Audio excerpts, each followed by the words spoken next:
She called herself a micro-influencer and expected free coffee upgrades, but when she tried to get me fired, everything spiraled out of control.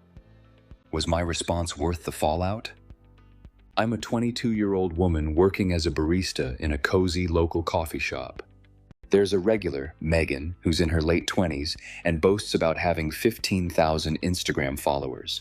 She has this routine. She pops in almost daily, orders a super complicated latte, and then insists on getting extra syrup, oat milk, and whipped cream for free.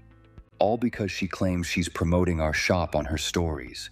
My manager hasn't made any official deal with her, so technically, it's against our policy to give her these freebies.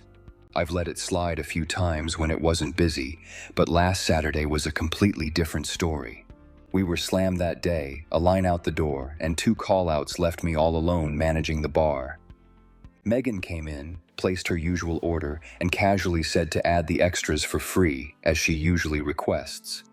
I decided I had to stick to the rules, especially since my manager was checking the cameras. I told Megan that I couldn't do it this time because I'd already been warned about giving away freebies. Her reaction was swift and snarky. She threatened to take her business elsewhere, then whipped out her phone and caught me in a mid-reach for a cup. Before I knew it, Megan had posted a story criticizing our service, specifically naming me and declaring that I was rude for no reason. The aftershocks of her post were severe.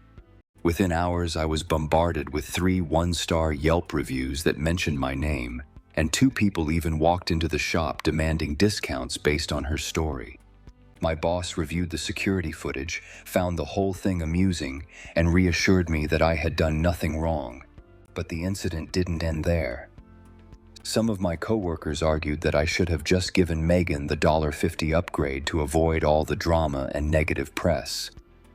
The shop's owner decided to stay out of the fray, but Megan continued to pester us, commenting on our Instagram posts with accusations of harassment. I felt justified in enforcing a policy she already knew about, but as a few regulars stopped coming because of her story, doubts started creeping in. Could I have handled it differently? Here come the voices of fellow users on social media. This one will catch you off guard. One commenter chimed in, "You're not the jerk." Comment back saying, "Remember when you were too cheap to spend $1.50 to pay for your order? I would expect an influencer to be classier."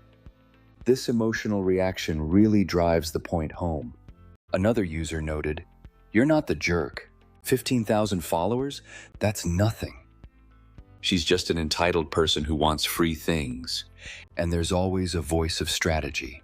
A savvy commenter suggested, "Your boss needs to get a backbone and post the security footage on the company's page to defend his employee and his business. You're not the jerk." In the end, I held firm to company policy, and I still wonder if that was the right move. If stories like these have you rethinking your own encounters, make sure to hit subscribe so you don't miss the next tale. And if you want more drama, remember when a story unfolded about being abandoned by parents and refusing to care for siblings? I covered it recently. Check it out online.